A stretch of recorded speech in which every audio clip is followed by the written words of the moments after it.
Celebration ನಾವು ನೋಡ್ತಾ ಇದ್ದೀವಿ. ಸೊ ಇವತ್ತು ಕ್ಲಿಯರ್ ಆಗಿದೆ, ಅಭಿಮಾನಿಗಳು ಎಂಜಾಯ್ ಮಾಡಿದ್ದಾರೆ. ಏನು ಹೇಳ್ತಾರೆ ಡೆವಿಲ್ ಸೆಲೆಬ್ರೇಷನ್ ಮತ್ತೆ ವೈಬ್ರೇಷನ್? ಸೆಲೆಬ್ರೇಷನ್ ನೋಡ್ತಾ ಇದ್ರೆ ಅಂದರೆ ಯೂಶಲಿ ಸೆಲೆಬ್ರೇಟ್ ಮಾಡ್ತಾರೆ, ಬಟ್ ಸ್ಪೆಷಲಿ ಈ ಸತಿ ದರ್ಶನ್ ಸೆಲೆಬ್ರಿಟೀಸು ಈ ಸಿನಿಮಾನ ಬೇರೆ ಲೆವೆಲ್ಗೆ ಎತ್ಕೊಂಡು ಹೋಗ್ತಾ ಇದ್ದಾರೆ. ತುಂಬ ಖುಷಿ ಆಗುತ್ತೆ ನೋಡ್ತಾ ಇದ್ರೆ ಅದೆಲ್ಲ. ನಾನು ಸೋಷಿಯಲ್ ಮೀಡಿಯಾ ಓಪನ್ ಮಾಡಿದಾಗೆಲ್ಲ ಬರೀ ಅದರದೇ ವೀಡಿಯೋಸ್ ನೋಡ್ತಾ ಇದ್ದೀನಿ ನಾನು. ಇನ್ನು ಬೇರೆ ಏನು ನಡೀತಾ ಇಲ್ಲ ಪ್ರಪಂಚದಲ್ಲಿ ಅನ್ಸಕ್ಕೆ ಸ್ಟಾರ್ಟ್ ಆಗ್ಬಿಟ್ಟಿದೆ. ನಿಮ್ಗೆ ಏನು ಅನಿಸ್ತು? ರಿಪೋರ್ಟ್ ಏನು ಬಂತು ಸರ್? ತುಂಬ ಚೆನ್ನಾಗಿದೆ ಅಂತ ಹೇಳಿದ್ರು. ತುಂಬ ಖುಷಿ ಪಡ್ತಾ ಇದ್ದಾರೆ, ಎಂಜಾಯ್ ಮಾಡ್ತಾರೆ. ಅವ್ರಿಗೆ ಎರಡು ಕ್ಯಾರೆಕ್ಟ್ರೂ ಸಪ್ರೇಷನ್ ತುಂಬ ಚೆನ್ನಾಗಿ ಆ್ಯಕ್ಟ್ ಮಾಡಿದ್ದಾರೆ ದರ್ಶನ್ ಅಂತಿದ್ರು. ಆ್ಯಂಡ್ ಕಾಮಿಡಿ ಎಂಜಾಯ್ ಮಾಡ್ತಿದ್ದಾರೆ. ಸೊ ಈಗ ನಾನು ನೋಡ್ಬಿಟ್ಟು ಡಿಸೈಡ್ ಮಾಡೋಕೆ ಏನು ಅವ್ರು ಹೇಳ್ತಾರೆ ನಿಜಾನ ಸುಳ್ಳು ಅಂತ. ಸರ್, ಶೂಟಿಂಗ್ ಸಂದರ್ಭದಲ್ಲಿ ಯಾವತ್ತಾದ್ರೂ ಹೋದಾಗ ಈ ಥರ ಏನಾದರೂ ಈ ಸಂದರ್ಭದಲ್ಲಿ ಶೂಟಿಂಗ್ ಸಂದರ್ಭದಲ್ಲಿ ನೀವು ದರ್ಶನ್ ಅವರು ಮಾತಾಡಿರೋದಾಗ ಆ ಥರ ಯಾವತ್ತಾದ್ರೂ ಅಂದರೆ ಇದು ಥರ್ಡ್ ಸಾಂಗ್ ರಿಲೀಸ್ ಆಯ್ತಲ್ಲ, ಅದ್ರ ಶೂಟಿಂಗ್ ಟೈಮಲ್ಲಿ ಒಂದಿನ ಹೋಗಿದ್ದೆ ನಾನು. ಆ ಸೆಟ್ ಎಲ್ಲ ನೋಡಿ ತುಂಬ ಖುಷಿ ಪಟ್ಟೆ. ಆ್ಯಂಡ್ ದರ್ಶನ್ ಮ್ಯಾನರಿಸಮ್ ನೋಡಿ ತುಂಬ ಖುಷಿ ಆಗ್ತಾಯಿತ್ತು. ಆ್ಯಂಡ್ ಎವ್ರಿ ಸಿನಿಮಾ ಬೇರೆ ಬೇರೆ ಥರ ಕಾಣ್ತಾನೆ ದರ್ಶನ್. ಪ್ರೀವಿಯಸ್ ಸಿನಿಮಾಲಿದ್ದಾಗ ಇದರಲ್ಲಿದ್ದಾಗ ಇನ್ನೊಂದರಲ್ಲಿ ಇರಲ್ಲ. ಹಂಗೆ ಅಂದರೆ ಅವ್ನು ತಗೊಳ್ಳೋ ಕ್ಯಾರೆಕ್ಟರ್ಗಳು ಹೆಂಗಿರುತ್ತೆ, ಅವನ ಡೈರೆಕ್ಟರ್ಗಳು ನೋಡೋ ರೀತಿಲಿ ಹೆಂಗಿರುತ್ತೆ, ಬೇರೆ ಥರನೇ ಮಾಡಿಸ್ಬೇಕು ಅಂತ ಮಾಡಿಸ್ತಾರೆ. ಸೊ ಅದು ಕಾಣ್ತಾ ಇರುತ್ತೆ. ದರ್ಶನ್ ಸರ್ ಯಾವಾಗಲೂ ರೈತರ ಪರವಾಗಿ ಜಾಸ್ತಿ ಮೂವೀಸ್ ಮಾಡ್ತಾರೆ, ಇದರಲ್ಲೂ ಕೂಡ ಮೆಸೇಜ್ ಇದೆಯಾ ಸರ್? ಅದ್ರ ಜೊತೆಗೆ ರಾಜಕೀಯ ಕಿತ್ತಾಟದ ಬಗ್ಗೆ ಒಂದು ಒಳ್ಳೆ ಮೆಸೇಜ್ ಇದೆ ಅಂತ ಕೇಳ್ಪಟ್ಟೆ. ಸೊ ಇವೇನು ಮೆಸೇಜ್ ಇರ್ಬೋದು? ಬಿಕಾಸ್ ಇವಾಗ ನಿಮ್ಗೆ ಗೊತ್ತಿರ್ಬೋದು, ಸಿಎಂ ಕುರ್ಚಿ ಕಿತ್ತಾಟ ಅನ್ನೋದು ಹಾದಿ ಬೀದಿ ಜಗಳ ಆಗೋಗ್ಬಿಟ್ಟಿದೆ. ನಾನ್ ಸಿಎಂ ಅಂತ ಹೇಳ್ಬಿಟ್ಟು. ಸೊ ಏನು ಮೆಸೇಜ್ ಕೊಟ್ಟಿದ್ದಾರೆ ಸರ್ಕಾರಕ್ಕೆ ಅಂತ ಹೇಳ್ಬಿಟ್ಟು. ನಾನು ನೋಡೇ ಇಲ್ಲ ಸಿನಿಮಾ, ನಾನು ಮೆಸೇಜ್ ಏನು ಕೊಡಿದೆ ಅಂತ ತಿಳಿಯೋಕ್ಕೆ. ಇವಾಗ ನೋಡೋಕೆ ಹೋಗ್ತಾ ಇದ್ದೀನಿ. ನೋಡಾದ್ಮೇಲೆ ಬನ್ನಿ ಅವಾಗ ಆನ್ಸರ್ ಮಾಡ್ತೀನಿ. ಸರ್, ನವಗ್ರಹದಲ್ಲಿ ಒಂದು ನೆಗೆಟಿವ್ ಶೇಡಲ್ಲೂ ಒಬ್ಬ ಹೀರೋನ ಈ ಥರ ತೋರಿಸ್ಬೋದು ಅಂತ ತೋರಿಸಿದ್ವಿ. ಸೊ ಇಲ್ಲೂ ಕೂಡ ಎರಡು ಕ್ಯಾರೆಕ್ಟ್ರು. ಸೊ ಆ ಫ್ಯಾನ್ಸ್ಗಳಿಗೆ ಒಂದು ಬೇರೆ ಲೆವೆಲ್ ಎಂಟರ್ಟೈನ್ಮೆಂಟ್ ಅಂತ ಹೇಳ್ತಿದ್ದಾರೆ. ಅಂದರೆ ಯೂಶಲಿ ಏನಾಗುತ್ತೆ, ಒಬ್ಬ ಆ್ಯಕ್ಟ್ರಿಗೆ ಪಾಸಿಟಿವ್ ಕ್ಯಾರೆಕ್ಟ್ರಲ್ಲಿ ತುಂಬ ವೇರಿಯೇಷನ್ ತೋರ್ಸೋಕ್ಕಾಗಲ್ಲ, ನೆಗೆಟಿವ್ ಕ್ಯಾರೆಕ್ಟ್ರಲ್ಲೇ ತೋರ್ಸೋಕೆ ಇಷ್ಟ. ಆ್ಯಂಡ್ ದರ್ಶನ್ ಅವ್ರು ತುಂಬ ಇಷ್ಟ ಇರೋದೇ ಅವ್ರಿಗೆ ನೆಗೆಟಿವ್ ಕ್ಯಾರೆಕ್ಟರ್ ಪ್ಲೇ ಮಾಡಬೇಕಂತ. ನವಗ್ರಹ ಮಾಡಿದಾಗಲೂ ಅಷ್ಟೇ. ಆ್ಯಕ್ಚುಲಿ ನಾನು ದರ್ಶನ್ಗೆ ಜಗ್ಗು ಕ್ಯಾರೆಕ್ಟರ್ ಪ್ಲ್ಯಾನ್ ಮಾಡಿರಲಿಲ್ಲ, ಪೊಲೀಸ್ ಆಫೀಸರ್ ಕ್ಯಾರೆಕ್ಟರ್ ಪ್ಲ್ಯಾನ್ ಮಾಡಿದೆ. ಬಟ್ ಕತೆ ಕೇಳಿದ ಮೇಲಿಂದ ಆ್ಯಂಡ್ ವಿನೋದ್ ಪ್ರಭಾಕರ್ನ ಆ್ಯಕ್ಚುಲಿ ಜಗ್ಗು ಕ್ಯಾರೆಕ್ಟರ್ ಅಂದ್ಕೊಂಡಿದ್ದು. ಬಟ್ ಕತೆ ಕೇಳಿದ್ಮೇಲೆ ವಿನೋದ್ ಪ್ರಭಾಕರ್ಗೆ ಭಯ ಆಗೋಯ್ತು, ನೆಗೆಟಿವಾ ಅಂತ ಹೇಳಿದ್ರು. ಬಟ್ ಅಲ್ಲೇ ದರ್ಶನ್ ಕೂತು ನಾನು ಮಾಡ್ತೀನಿ ಅಂತ ಹಂಗೆ ಆ ಸಿನಿಮಾಲ್ ಮಾಡಿದ್ದು. ಆ್ಯಂಡ್ ಗೊತ್ತಿತ್ತು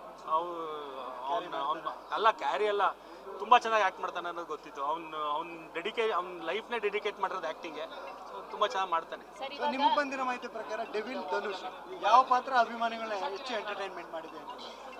ಸರ್, ಎರಡನ್ನೂ ಎಂಜಾಯ್ ಮಾಡ್ತಾರೆ ಸರ್. ಈಗ ಈ ಕ್ಯಾರೆಕ್ಟ್ರಲ್ಲಿ ನೋಡಿದಾಗ ಬಟ್ ನನಗೆ ಬಂದಿದ್ದೇನು ಅಂದರೆ ಎರಡು ಬೇರೆ ದರ್ಶನ್ ಆ್ಯಕ್ಟ್ ಮಾಡಿದ್ದಾರೆ ಅಂತ ಅನಿಸ್ತಾ ಇತ್ತು. ಒಂದೇ ದರ್ಶನ್ ಎರಡು ಮಾಡಿದ್ದಾರೆ ಅಂತ ಅನಿಸ್ತಾ ಇರಲಿಲ್ಲ ಅಂದರು. ಸೊ ಅದನ್ನು ನಾನು ನೋಡಬೇಕು. ನಾನು ತುಂಬ ಎಕ್ಸೈಟ್ ಆಗಿದ್ದೀನಿ ಅದನ್ನ ಹೆಂಗೆ ಪರ್ಫಾರ್ಮ್ ಮಾಡಿದ್ದಾರೆ ನೋಡೋಕ್ಕೋಸ್ಕರ.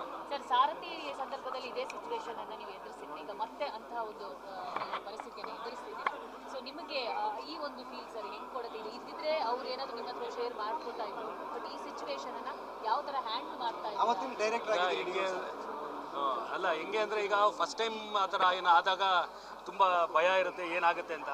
ಸೊ ಅದ್ರಲ್ಲಿ ಪ್ರೂವ್ ಮಾಡಿಬಿಟ್ರು ಅವ್ರು ದರ್ಶನ್ ಸೆಲೆಬ್ರಿಟೀಸು ನಾವು ಹೆಂಗಿದ್ದೀವಿ ನಿಮ್ಮ ಜೊತೆಲಿ ಅಂತ.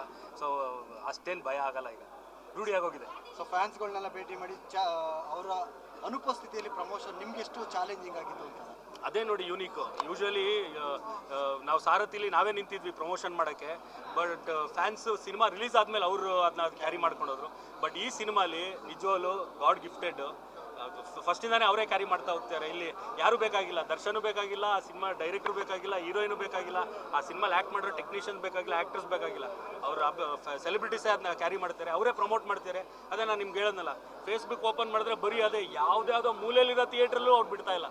ಸೊ ಅವ್ರು ತೊಗೊಂಡೋಗ್ತಾರೆ, ಅವ್ರು ಹೇಳಿದ್ದಾರೆ ನಾವಿದ್ದೀವಿ, ನಾವು ತೊಗೊಂಡೋಗ್ತೀವಿ ಸಿನಿಮಾನ ಅಂತ. ಸೊ ಅದನ್ನ ಪ್ರೂವ್ ಮಾಡ್ತಾ ಇದ್ದಾರೆ ಅವರು. ಸರ್, ಯಾವಾಗ ರೀಸೆಂಟ್ ಆಗಿ ದರ್ಶನ್ ಅವ್ರನ್ನ ಭೇಟಿ ಆಗ್ತಿದೆ, ಆ ಸಂದರ್ಭದಲ್ಲಿ ಸಿನಿಮಾ ಬಗ್ಗೆ ಏನಾದರೂ ಮಾತಾಡಿದ್ರಾ? ರಿಲೀಸ್ಗಿಂತ ಮುಂಚೆ ಏನಾದ್ರು ಭೇಟಿ ಏನಿಲ್ಲ, ಅವ್ನು ಕಾನ್ಫಿಡೆಂಟ್ ಆಗಿದ್ದ. ಅಂದರೆ 2 ವೀಕ್ಸ್ ಬ್ಯಾಕ್ ನಾನು ಮೀಟ್ ಮಾಡಿದೆ ಫ್ರೈಡೇ. ಅವಾಗ ಅವ್ನು ತುಂಬ ಕಾನ್ಫಿಡೆಂಟ್ ಆಗಿದ್ದ. ಇಲ್ಲ ಬಿಡು, ನನ್ನ ಸೆಲೆಬ್ರಿಟೀಸ್ ಇರ್ತಾರೆ ನೋಡ್ಕೋತಾರೆ ಅಂತ ಆ ಕಾನ್ಫಿಡೆನ್ಸಲ್ಲಿದ್ದಾನೆ. ಅವ್ನು ಎಲ್ಲೂ ಕುಗ್ಗೋಗಿಲ್ಲ. ಸುಮ್ಮನೆ ಅದೆಲ್ಲ ಯಾವುದ್ಯಾವ್ದು ಮೀಡಿಯಲ್ಲಿ ಬರ್ತಾ ಇದೆಯೋ ಗೊತ್ತಿಲ್ಲ, ತುಂಬ ಕುಗ್ಗೋಗಿದ್ದಾನೆ, ಹಂಗೆ ಆಗಿದೆ. ಅವ್ನು ತುಂಬ ಕಾನ್ಫಿಡೆಂಟ್ ಪರ್ಸನ್ನು. ಅವ್ನು ತುಂಬ ಕಾನ್ಫಿಡೆಂಟ್ ಆಗಿದ್ದಾನೆ. ಏನು ಕಾನ್ಫಿಡೆನ್ಸ್ ಅಂದರೆ ಅವ್ನು ಸೆಲೆಬ್ರಿಟೀಸ್ ಇದ್ದಾರೆ, ಅವನಿಂದ ದೊಡ್ಡ ದಂಡೆ ಇದೆ. ದುಬೈ ರೀಚ್ ಬಗ್ಗೆ ಏನಾದರೂ ಹೇಳ್ತೀರಾ ಸರ್? ಒಂದು 22 ಸ್ಕ್ರೀನ್ಗಳಲ್ಲಿ ಹಾಕಿದ್ದಾರೆ ದುಬೈಯಲ್ಲಿ, ಏನಾದರೂ ಹೇಳ್ತೀರಾ? ಗೊತ್ತಿಲ್ಲ ನಂಗೆ, ನೀವು ಹೇಳಿದ್ಮೇಲೆ ನನಗೆ ಗೊತ್ತಾಗ್ತಿರೋದು. ಪ್ರಕಾಶ್ ಅವ್ರ ಹತ್ರ ಇದ್ರ ಬಗ್ಗೆ ನಾನು ಮಾತಾಡಿಲ್ಲ. ಇವತ್ತು ಈವ್ನಿಂಗ್ ಸಿಗ್ತಾ ಇದ್ದಾರೆ, ಅವಾಗೆಲ್ಲ ಫುಲ್ ಡೀಟೇಲ್ ತಿಳ್ಕೊತೀನಿ. ಆಮೇಲಿಂದ ಬೇಕಾದ್ರೆ ಅದ್ರ ಬಗ್ಗೆ ಎಲ್ಲ ಆನ್ಸರ್ ಮಾಡ್ಬೋದು. ದರ್ಶನ್ ಅವ್ರ ಪರವಾಗಿ ಡೆವಿಲ್ ಸಿನಿಮಾನ ನೋಡ್ತಿರುವಂಥವ್ರ ಅಭಿಮಾನಿಗಳಿಗೆ ಏನಿಲ್ಲ, ಈಗ 2 ಕೈ ನೆತ್ತಿ ಕೈ ಮುಗಿಬೇಕು ಅಷ್ಟೇ ಅವ್ರು ಮಾಡ್ತಿರೋ ಈ ಸಪೋರ್ಟ್ಗೆ. ಆ್ಯಂಡ್ ತುಂಬ ಥ್ಯಾಂಕ್ಸ್. ಆ್ಯಂಡ್ ನೀವೆಲ್ಲ ಹೇಳಿದ್ರಿ ನಾವು ಕ್ಯಾರಿ ಮಾಡ್ತೀವಿ ಸಿನಿಮಾನ ಅಂತ, ಮಾಡ್ತಾ ಇದ್ದೀರಾ. ತುಂಬ ಖುಷಿ ಆಗ್ತಾ ಇದೆ ನಿಮ್ಮ ಸಪೋರ್ಟ್ ನೋಡ್ತಾ. ಸರ್, ಈಗ ನಿಮ್ಮ ಆಬ್ಸೆನ್ಸ್ ಅಲ್ಲಿ ಅಂದ್ರೆ ದರ್ಶನ್ ಅವರ ಆಬ್ಸೆನ್ಸ್ ಅಲ್ಲಿ ನೀವೆಲ್ಲ ಕಡೆ ಹೋಗ್ತಾ ಇದ್ದೀರಾ, ಇಲ್ಲಿ ಬಂದಿದ್ದೀರಾ, ನೆಕ್ಸ್ಟ್ ಯಾವೆಲ್ಲ ಥಿಯೇಟರ್ಗೆ ಹೋಗ್ತಾ ಇದ್ದೀರಿ ಅಂತ? ಯಾಕಂದ್ರೆ ಫ್ಯಾನ್ಸ್ಗಳು ಒಂದಿಷ್ಟು ಚೆನ್ನಾಗಿ ಕಾಯ್ತಾ ಇದ್ದಾರೆ, ಅವರಿಗೆ ಹೇಳೋದು. ಇಲ್ಲ, ಅದೇ ನಾನು ಹೇಳಿದ್ನಲ್ಲ, ದರ್ಶನ್ ಫ್ಯಾಮಿಲಿನೂ ಬೇಕಾಗಿಲ್ಲ ಈ ಸಿನಿಮಾನ ಪ್ರಮೋಟ್ ಮಾಡೋಕ್ಕೆ. ಅವ್ರು ಸೆಲೆಬ್ರಿಟೀಸ್ ಮಾಡ್ತಿದ್ದಾರೆ. ಸೊ ಸಿನಿಮಾ ನೋಡಬೇಕು ಅಂತಲೇ ಬಂದಿರೋದು ನಾನು. ಏನು ಈ ಸಿನಿಮಾ ಪ್ರಮೋಷನ್ಗೋಸ್ಕರ ಅಂತೆಲ್ಲ ಏನು ಬಂದಿಲ್ಲ. ಸಿನಿಮಾ ನೋಡೋಣ, ಫ್ಯಾನ್ಸ್ ಜೊತೆಲಿ ಎಂಜಾಯ್ ಮಾಡೋಣ. ತುಂಬ ವರ್ಷ ಆಗಿತ್ತು ನಾನು ದರ್ಶನ್ ಸೆಲೆಬ್ರಿಟೀಸ್ ಜೊತೆಲಿ ಕೂತ್ಕೊಂಡು ಸಿನಿಮಾ ನೋಡಿ, ಅದಕ್ಕೋಸ್ಕರ ಬಂದಿರೋದು. Thank you sir.